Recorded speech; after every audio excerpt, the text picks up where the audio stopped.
We can't say the future without AI. I mean, there's no way around it. 50% of workers now believe AI is going to improve their experience. When I come into the meeting room, I need a way to incorporate my AI with what's going on in the meeting.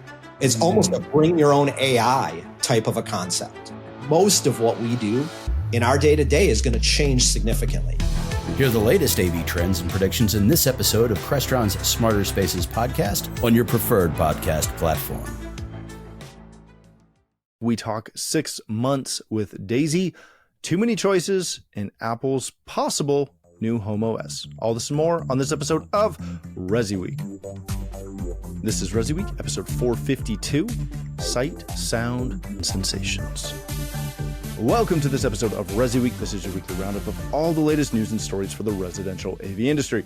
I'm your host, Matt D. Scott for AVNation.tv, and this week I'm pleased to be joined by two of my good friends. First, we have Mr. Richard Fregosa. He's the principal of Fregosa Design. How you doing, Rich? Good. Mellow West Coast, unseasonably warm greetings. It's good to see you. It's been more than a minute. I know, it's been a while. Swing on by and spread my resi wings. So. Oh, there we go. I like it. Then we've got my new friend, Chris Oram. He's the service manager at Eagle Sentry. How you doing, Chris? I'm well. How are you guys doing? We are doing fantastic. All right, gentlemen, we are going to kick this off with a couple of stories. The first one coming from Residential Systems, how a 25-year-old integration company transitioned to Daisy. If you don't remember, we've talked about Daisy a couple times in the last couple of weeks. They are a new AV home services company that has been not only starting some new franchise locations, but also purchasing a couple existing companies to continue to grow their company portfolio. And recently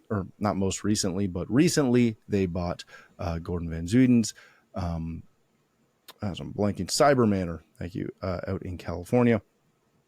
And in this story, Gordon goes through what the last 6 months have been like since the acquisition of Daisy, or by Daisy, of his company that he launched, 20, 30 years ago. Go read through the story. It's a very interesting read and shows, kind of that big transition from initial owner and founder into somebody that's working with a transition team on an acquisition like this, which again, this is normal in big business. This is not as normal in our industry. Rich, I want to start with you on this one. Is this what we kind of are going to expect to see continue and grow in our industry, as the story alludes to, and conversations with the CEO of Cedia alludes to? The channel's looking for more national exposure, more, consumer awareness. And one of the ways in theory to get that is by having these big brands that are recognizable. Is that something that is going to, increase in the future? Or is that something that may or may not be, that golden goose for awareness in our channel? Depends on how long the investors decide to stick around. You're seeing it on the manufacturer side, and you're seeing it now on the dealer side as the market's matured, and the industry has matured, and that you're seeing consolidation. It's no different than in any other industry that we've seen before. As we saw it in security, I know that Chris, is involved in the security business. This started with, it's the same analogy. You had mom and pop security shops that had, their service contracts, and then at one point it caught interest of Deeper Pockets, and Deeper Pockets went, well, gee, if we could find a way to manage all of this and aggregate it, there's something to be done there. Mm-hmm. And they went out and they found the smaller operations. And then what happened is it got to a point in certain industries that it's very difficult to be a mom and pop operation because you are now facing something much larger. So the consolidation in this industry is something that's already happening just because of the nature of the way the technology is shifting. You not only have your competitors like Daisy, you have your competitors like Apple, like Google, like Amazon, who are finding ways to, Walmart now on your TV, right? They're finding ways to provide common goods and treating electronics as common goods, as almost white goods at this point.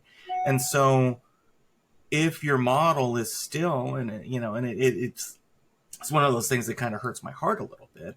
But if your model was that you were a hobbyist, or you're passionate about AV, and you decided that you're super really into home theaters and all of these things, that's great to find a way to get into the industry. But to sustain it in the industry with the market that's changing, you've got two choices. You have to really, really separate yourself, or you have to go along to get along. Because that middle market of, and again, I feel like I'm kind of, back in my day again, this is not the CEDIA channel of 25 years ago. The margins are different. The client expectations are different. The clients are different, just in general, and the expectations and the immediacy and instant gratification and all of the things that are going on. And oddly enough, the current client base that we see a lot of is willing to forgive tech from a large company, but is not willing to extend that level of forgiveness to a personalized company or a smaller company, right? If there's an a ecosystem-wide blackout from a major manufacturer, everybody groans and gripes and everything else, but they don't leave.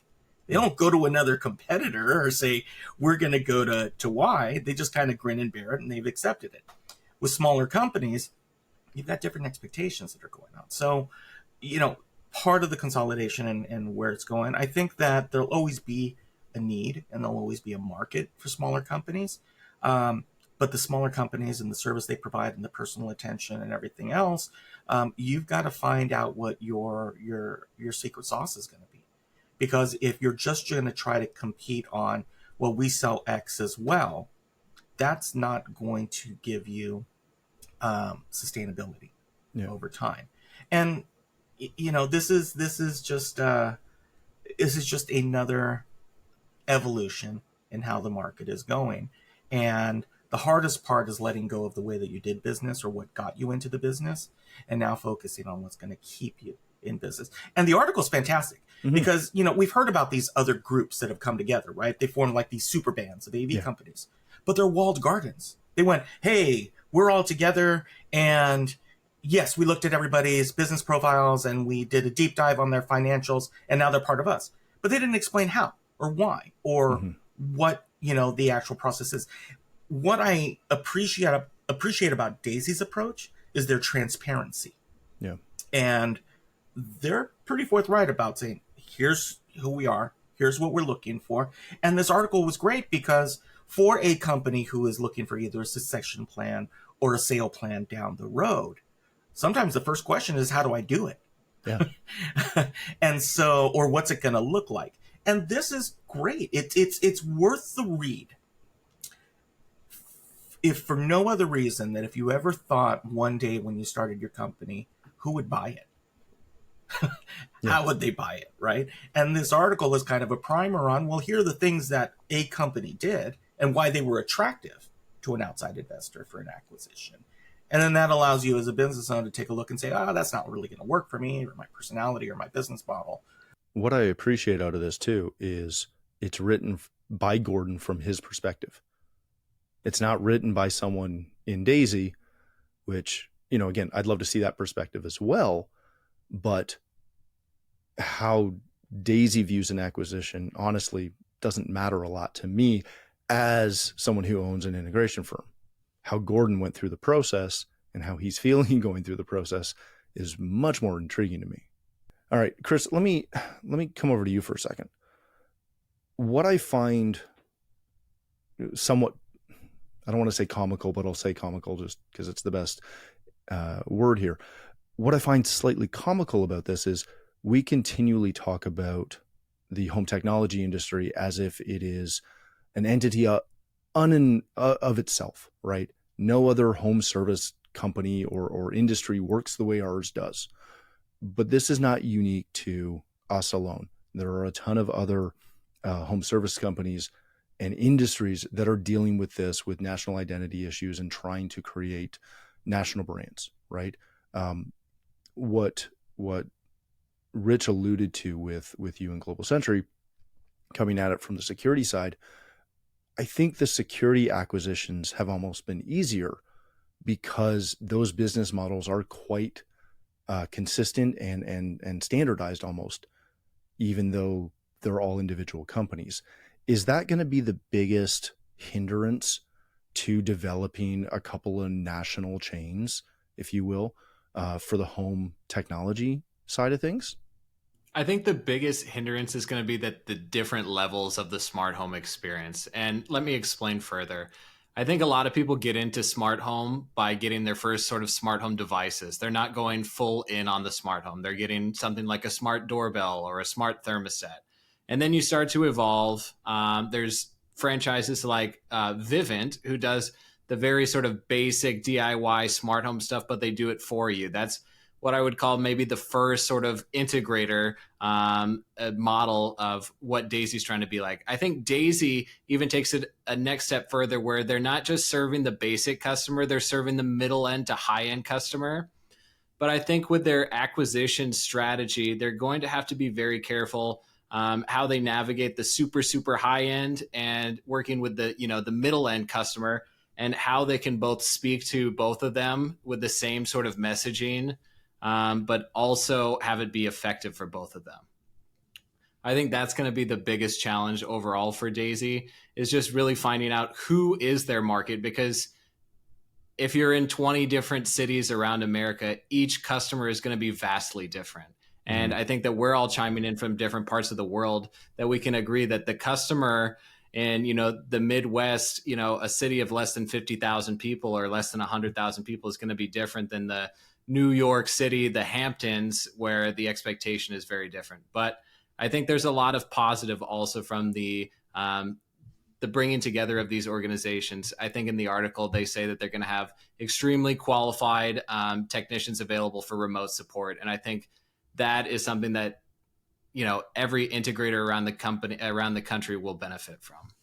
Do you guys think that the customer identification issue is going to be by far the biggest issue of any national type organization?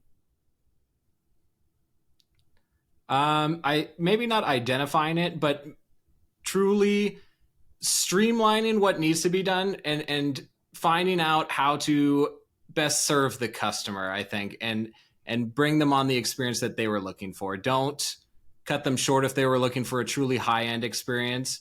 And if they were, looking for a mid-level experience, don't sell them something they can't afford type of. Yeah, that's a great point. All right, gentlemen, let's change topics for a second. This also comes to us from Residential Systems and a good friend of the show, Mr. Henry Clifford. Killing Me Softly, by my favorite Fugees song by far, with too many choices. Henry got an email a couple weeks ago from Ford talking about their new F-150 Lightning pickup truck. He got all excited, went, I'm in a buying mood. I'll go take a look. He then proceeded to get kind of sent down a rabbit hole of a variety of choices and things that he had to do before he even got to the point of being able to, try and build his personalized truck for him. At which point he then again got completely overwhelmed by the ridiculous number of features that he had to specify as he was looking at this, and asked the question of simple is really, really hard. And it's the hardest thing that we deliver to our customers. How do we as integrators deal with this? Chris, let me start with you on this. One, I love this article because so often we think that buying something is really, really simple, and sometimes it is. When we bought my wife's van, there were all of three choices. We could pick a level, like a package level from Honda. We could pick a color. And that was literally it. There were no options you could add on to anything. It comes how it comes. If you want leather, that's up here. That was $5,500 to go up to the next package that had a bunch of other crap we didn't want. But you got leather. It was not a la carte by far in this F-150. It seems that it is. In our industry, one of the things that I think is a continual challenge for integrators is we continually have to walk that tightrope of offering too many options or not enough and not really understanding where in, our vast product offerings that client really resides. How do you go about trying to determine what you're going to actually offer when, again, we have a ridiculously wide swath of solutions? Yeah, so I fall more into the simple camp. I think consumers get definitely overloaded by decision making. So I think it's best to go good, better, best. I think that can fit a lot of people's categories. I think when you introduce something like every option available, it can become overwhelming very quickly. However, I do have a case study of someone who is doing, so let's say you go to a home theater demo and you're deciding on which speakers you want to buy for your home theater. I was chatting with the guys at Audio Advice, and they make some YouTube content, and they're an integrator out of North Carolina. They put their clients through like a 4-hour seating to have them test out like 20 different brands of speakers so they can find out really what matches to them. And I think that's one way to do it. But I also find from a business perspective, when you're carrying 20 different products, you can't really master all 20 of them. So you're now providing a mediocre experience, if you want to call it that. But I think if you have mastery of 3 products, a good, better, best, I think it might not be custom integration. It may be more sort of cookie cutter integration. Mm-hmm. But I think custom integration doesn't serve most people best. I don't think it serves the customers best, nor do I think it serves the integration firms best either. Yeah, that's a good point. Rich, this is something that I'm continually baffled with. And you and I have talked about this multiple times. Chris's point of having a good, better, best is fantastic, and almost all of us use it. But even that can have a massive range. If you have a customer who's going to buy a car, like in this case, Henry he wanted an electric pickup. There's 4 choices on the market right now where he can go. And they have different price points, but there's only 4. And if he's looking at this versus looking at a Rivian, he's going to know without even building it kind of what that price point is. If you have a customer who just wants a car, they could look at a Civic or a Kia. They could also look at a Maybach or a Ferrari or something even crazier. And if they don't have any frame of reference, the price difference could be good, better, best, and go from, $15,000 to $50,000 to $250,000. In AV, customers usually have no idea what they want or where they want to be or even what they want to spend based on the performance they actually want to achieve. Is there a way to expand our customers, market awareness, if you will, of what's available to them without overwhelming them and instantly just going to what do you want to spend? The beauty of this industry comes down to the visceral. Okay. It is sight, sound, sensation.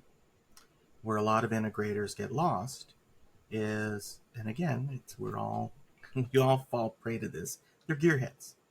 And, I always laugh. I started out in art school. And so my medium has always been, where's the emotion? Going on 30-something years doing this. When I'm the most successful is when I'm focused on what is the emotion that they're looking for. Because there's going to be a very different way of approaching your market. And this goes back to being, and I've said it so many times, right? Know your lane. Know how to play within yourself. I've hit so many trade shows over the years that we always joke about this. Where I'll meet young integrators or when the market's really high and it's like, how you doing? Oh, we're great. We don't touch anything for less than 7 figures. And we've got more projects than we've ever seen. And I'm like, I'm doing the math in the industry. It ain't happening. I know it's a great idea and I know it's a great goal, but come on. So the first part is know your company, know yourself, know your skill set. A lot of times where the mistake comes from is that, what is it? Champagne wishes, caviar dreams, but a beer budget. If your skill set, you aren't ready yet to deliver the caviar experience, it's okay. It's setting your ego aside in the moment and looking at your business as an entity first and saying, and Chris brought a great point. I've got 50,000 people in this town. I know that the median income is X. There is no way that I'm coming in with a $640,000 Meridian system. Maybe one in there, but that's just not going to happen. So first is always applying your market, your business, and your abilities. Now, you can always swing for the fences. You can always punch out of your weight class, right? You don't get your first big one until you get your first big one, right? So you're always reaching and pushing. But we always call them the utilities projects, right? I liked when I was an integrator. For me, it was like, which one of these is going to go ahead and pay this week's rent for the office? Which one's paying for the cell phone bills? Which one are the ones that are taking care of this, right? Here are the base, the bread and butter, the foundation of everything that I need for my business to exist the next month. Then I go, all right, now that I'm there and I know that I've got my sweet spot here, that I can sell X and I can come in and provide a soundbar, a display, maybe some simple voice control, maybe some basic networking, right? And you drop it in and you go, okay, now I'm swinging for the fences. Now that I've got something with the client, and they go, but is there more, right? Integration is what we do has changed in terms of the technology and the cost. I kid you not that stuff that any integrator can get from a distribution standpoint, they can put in a current client's residence for a $2,500 was a $300,000 custom solution for me 30 years ago. And it was a one-off. And we built it from scratch, right? So the market, and that's great that the market is exposed, that there's bigger outreach. But you can't have the stories of yesteryear guide you into how you're going to go ahead and try to make the sales today. So, a big part of it really is becoming a matter of, know your business, know your model. Good, better, best is always great, right? Simple solutions, right? You never go for yes, no questions. Always work your way through. It's for us, and it's always been like, well, what we've explained and how we've kind of evolved is that I don't even talk about simple. I'm like, I'm not worried about simple. Do you want it to be elegant?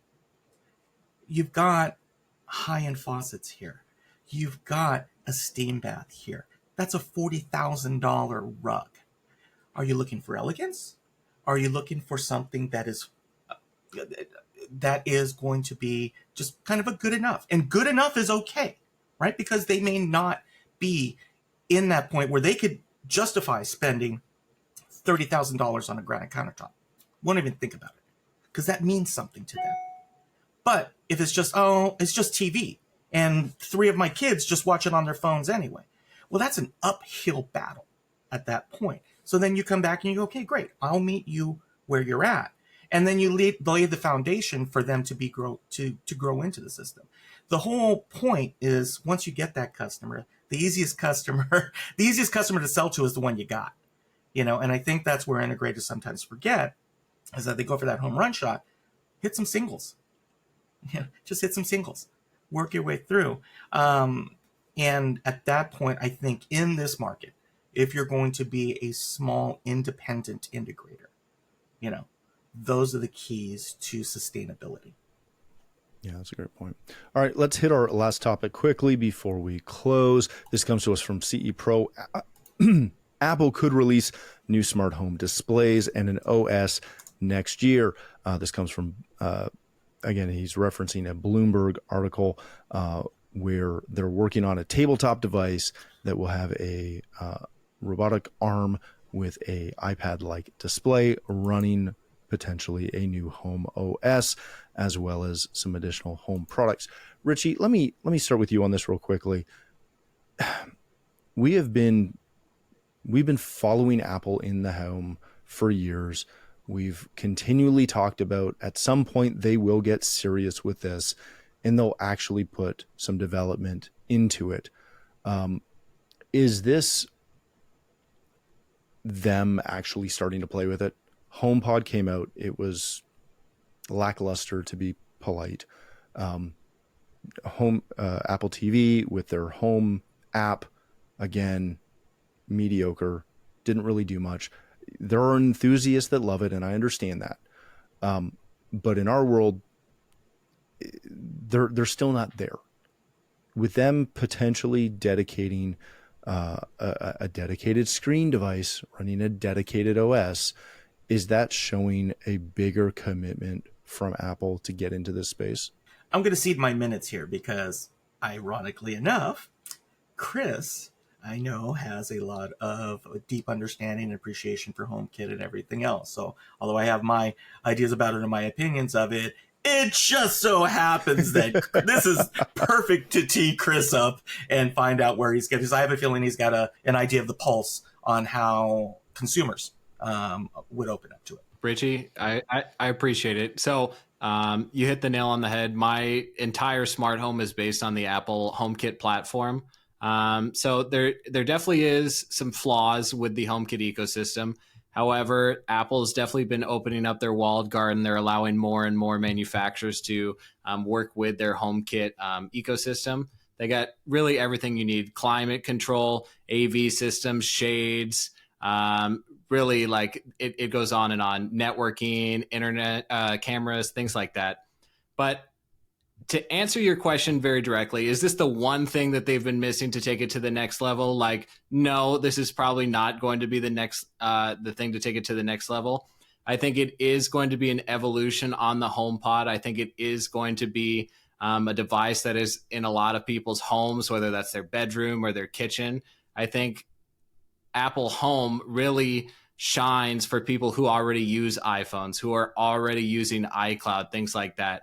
And I've seen tremendous investment done by Apple, not only in time, improving the home application, but they're putting in the resources to truly bring Apple Home to the masses. And I think the masses, there's always going to be their place for custom integration. But I think more and more people are going to take advantage of something like Apple Home rather than even like a basic Control 4 setup.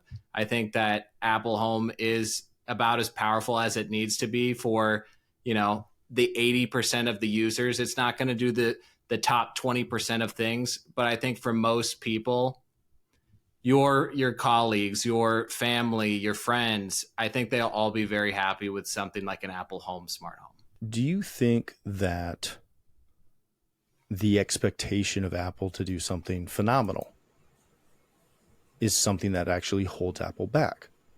Because people expect it. Because as much as I teed it the way I did, I agree with Chris.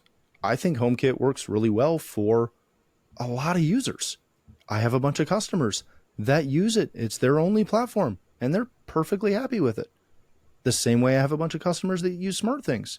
They love it. It does what they need it to do, and they don't expect it to do more.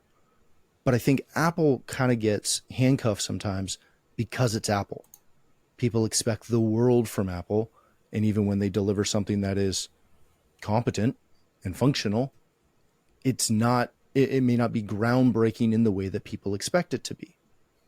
I don't think it does, because I think, if we just saw Control 4's latest video release from Cydia, they basically took the entire user interface of Apple Home. And same with Crestron Home, guys. So Apple is leading the way. I think that they have to make a quality product, and I think that they have delivered on that. I don't think that they're currently not producing more because they're locked into some sort of quality. I don't think they're trying to compete with Crestron or anything like that. I think they're truly just trying to provide a safe user experience for aspects of their home. And I think that they're doing that well. And I think that they're going to continue to do that well. And it's going to become I think Apple Home Services is going to become a larger part of their market share. I think it's going to evolve from just computers and iPhones. And I think you're going to see more in the home sector already with Apple TV speakers like that. I don't know if they'll ever manufacture their own lighting systems or things like that. I doubt it. But I think that they could partner with someone and be even more successful, a Crestron Apple partnership would be, the greatest partnership of all time in terms of our industry. Yeah, that's a great point. All right, gentlemen, let's wrap it up there. Thank you both so much for joining us. Chris, if people want to connect with you, follow your show online, where can they do that? Yeah, so they can find me on YouTube, Chris Oram Smart Home, or Chris_Oram on all social media platforms. Looking forward to connecting. Excellent. Thank you, sir. Uncle Richie, if people want to connect with you, find out more about Fregosa Design, where can they do that? Well, you can type my name into the interwebs. Eventually something will pop up. You can find us on the website, fregosadesign.com, on the socials at rfregosa. But as I say, first and foremost, I hope that you find me here on AVNation.tv and all of our shows that cater to all of the different verticals that are out there, including one about the control systems industry that I host with that I co-host with my good friend Steve Greenblatt, A State of Control. So maybe you'll find me there or any of our other shows. And first and foremost, I hope that you will support our sponsors along the way. Excellent. Thank you again for joining us. If you'd like to connect with me, you can find me on Twitter or X at Matt D. Scott and most other social platforms. But more importantly, please visit AVNation.tv, where you'll find this show as well as a wide variety of other shows with all the verticals that we cover. When you visit the website, please take a moment to check out our supporters. We are extremely thankful for the support and ask that you check them out as well. Thanks again for watching. That's all the time we have for this episode of ResiWeek. The network for the AV industry. What are you listening to? This is AV. This is AVNation. This is AVNation. Hello, this is Steve Greenblatt, host of AVNation's A State of Control podcast. Each month, Rich Fregosa and I explore trending topics related to control programming and automation in the audiovisual industry. We speak with a variety of AV professionals who share their perspectives, knowledge, and experiences. Please join us for this monthly conversation. Check out A State of Control on avnation.tv or wherever you get your podcasts.